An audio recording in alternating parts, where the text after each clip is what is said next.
Hi viewers, welcome to our channel. ప్రస్తుతం మనతో పాటు దాము బాలాజీ గారు సీనియర్ జర్నలిస్ట్ ఉన్నారు. వారితో ఒకసారి మాట్లాడదాం. సార్ నమస్కారం. సార్ నమస్తే. సార్ బాలకృష్ణ గారు డాకు మహారాజ్ సినిమాకి మంచి పాజిటివ్ రెస్పాన్స్ రావడం, మాస్ ఆడియన్స్ అందరూ కూడా ఆ సినిమా వైపు పరుగులు తీయడం మనం చూస్తున్నాం సార్.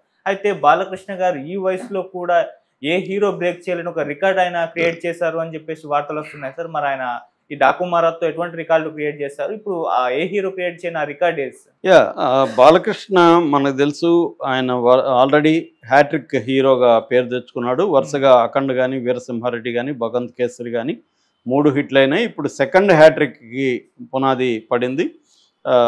డాకు మహారాజ్ అనేది హిట్ అయింది ఖచ్చితంగా. సో దాంతో ఆయన ఇప్పుడు సెకండ్ హ్యాట్రిక్ కూడా తెరలేకపోతున్నాడు. ఆల్రెడీ అఖండ 2 తాండవం అనే పేరుతో బోయపాటి సీను దర్శకత్వంలో సీక్వెల్, అఖండకి సీక్వెల్ వస్తుంది. ఆల్రెడీ అది మహాకుంభమేళలో షూటింగ్ మొదలైపోయింది. షెడ్యూల్ అక్కడ ప్లాన్ చేశారు. ఎందుకంటే రియలిస్టిక్గా వాళ్ళ అఘోరాలు కావచ్చు, ఇది కానీ మామూలుగా అయితే దొరకదు. అంతమందిని ఆర్గనైజ్ చేయడం వెరీ డిఫికల్ట్.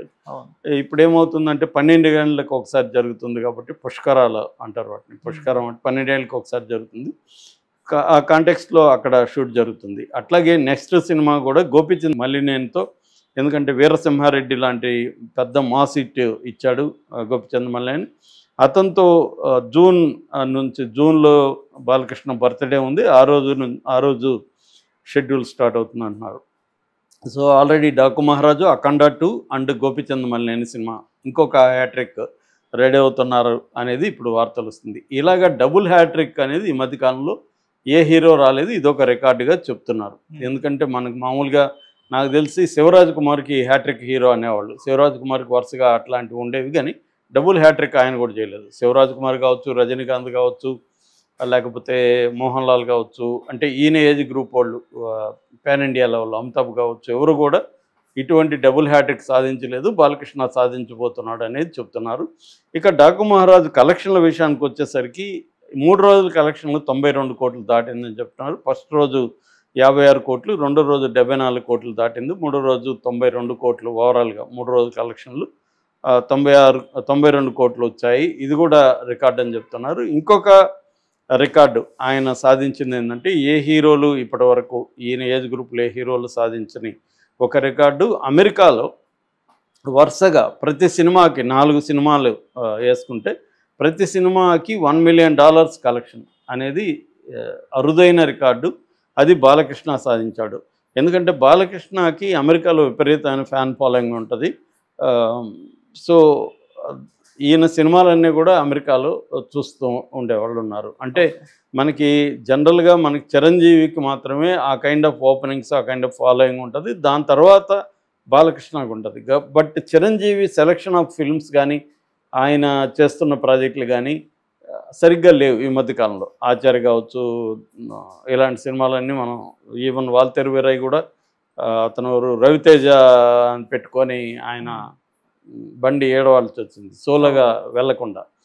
అట్లాంటిది బాలకృష్ణ ఈ మధ్యకాలంలో అనూహ్యంగా, అంటే సెకండ్ ఇన్నింగ్స్ అంటారు, ఎప్పుడు ఆయన కెరీర్లో ఈ స్థాయి బడ్జెట్ సినిమాలు కానీ, ఈ స్థాయి కలెక్షన్లు కానీ చూడలేదు. బాలకృష్ణ ఏంటంటే చిరంజీవి లాగా అన్నెన్ని కోట్లు తీసుకున్న హీరో కాదు. అసలు మామూలుగా జోక్ ఉంది, ఆయన రెమ్యునరేషన్ ఆయనకే తెలియదు, భార్యకి మాత్రం తెలుసు అని. ఆయన అవేమి పట్టించుకోవడానికి. సో ఎప్పుడైనా ఎవరైనా అడిగితే ఆమెను అడుగుతాడు, ఎంత నా రెమ్యునరేషన్ అనే జోక్ కూడా ఆయన మీద ఉంది. అంటే ఆయన ఎప్పుడు కూడా విపరీతంగా అత్యాశకు పోయి నాకు ఇంత డబ్బులు కావాలి అని డిమాండ్లు చేయడం కానీ ఉండదు. జనరల్గా ఏంటంటే బాలకృష్ణకు ఉన్న మంచి లక్షణాల్లో ఒకటి ఏంటంటే ప్రొడ్యూసర్స్ అండ్ డైరెక్టర్స్ హీరో ఆయన. అంటే ఒకసారి డైరెక్టర్ నమ్మినాక అతనితో సరదాగా బూతులు తిట్టచ్చు, అతన్ని అది ఇది కొట్టడానికి వెళ్ళొచ్చు, అవన్నీ ఉండొచ్చు, కానీ ఫైనల్గా అతని మాటే వింటాడు. చాలాసార్లు బోయపాటి గురించి చెప్తాడు. బోయపాటి ఫర్ ఎగ్జాంపుల్ జోబిలో చేయబట్టుకొని ఒక సీన్ డైలాగ్ చెప్పమంటే ఈయన మర్చిపోతే కట్ సార్ జోబిలో చెయ్యి అంటే ఒక బూత్ తిడతాడు ఆ డైరెక్టర్ని, కానీ మళ్ళీ చెయ్యి మాత్రం పెట్టుకొని చేస్తాడు.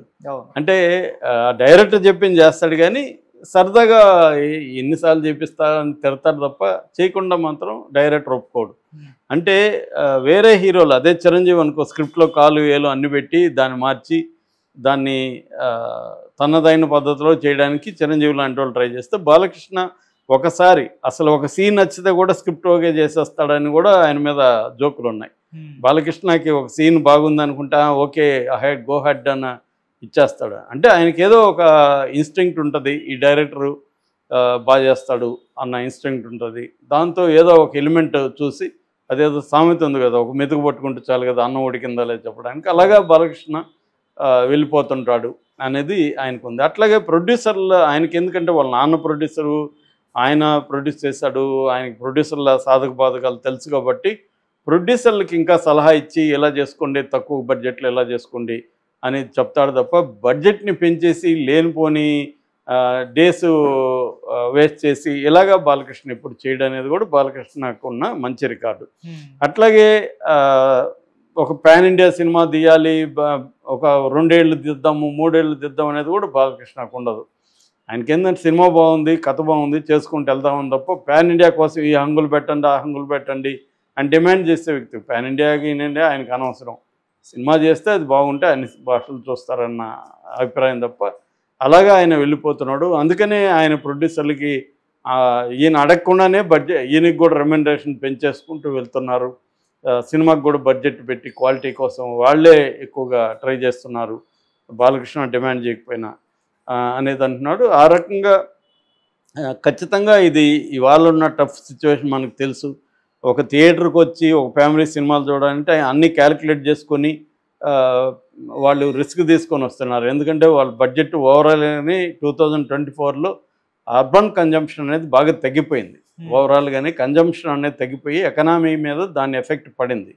సో కన్జంప్షన్ తగ్గిపోవడం అంటే సినిమాల కన్జంప్షన్ కూడా తగ్గిపోయింది. అందుకనే మనకి 2024లో హిట్ల సంఖ్య కూడా తక్కువగా ఉన్నాయి. సినిమాలో హిట్లు అయింది ఎందుకంటే థియేటర్కి వెళ్ళి సినిమా చూడాలంటే 1-4 సార్లు ఆలోచిస్తారు. ఇంక దేనికైనా దాన్ని ఖర్చు పెట్టుకుందామా, దీనికి పెట్టాలా, ఇంట్లో కూర్చొని ఓటీటీలో వచ్చేవి చూడొచ్చు కదా, ఇంకా కొంత తెలివైన వాళ్ళు అయితే డౌన్లోడ్ చూసి చూడొచ్చు కదా, డౌన్లోడ్ కూడా అవసరం లేదు, ఆన్లైన్లో ఐబొమ్మ లాంటి ప్లాట్ఫామ్స్ ఉన్నాయి, వాటిలో చూసుకోవచ్చు కదా అనే ఒక పరిస్థితి వచ్చేసింది. ఎందుకంటే ఇవాళ ఒక 30-40 వేలు పెడితే మంచి టీవీ స్క్రీన్ వస్తుంది.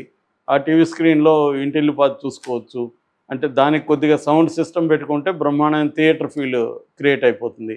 దీనికోసం పోయి 3,000-4,000 ఖర్చు పెట్టుకొని ఎందుకు అన్న ఒక ఇదైతే పెరిగింది. ఇటువంటి కాంటెక్స్లో కూడా హ్యాట్రిక్ రికార్డు కొట్టడం అనేది 3 సినిమాలు వరుసగా కొట్టి 4వ సినిమా కూడా హిట్ కొట్టడం, అంటే ఈ 4 సినిమాల కలెక్షన్ కూడా ఒక రికార్డు క్రియేట్ చేయడం అమెరికా లాంటి దేశాల్లో కూడా అనేది ఖచ్చితంగా బాలకృష్ణకి ఒక పెద్ద రికార్డు అని చెప్పచ్చు. ఇవాళ నేను ఇందాక కంపేర్ చేసిన ఈ మోహన్లాల్, మమ్ముట్టి, మన రజనీకాంత్, ఇక్కడ చిరంజీవి, ఇలాంటి అనేక మంది హీరోలతో across the country, Shivaraj Kumar, ఇదంతా కూడా ఈనేజ్ గ్రూప్ వాళ్ళు.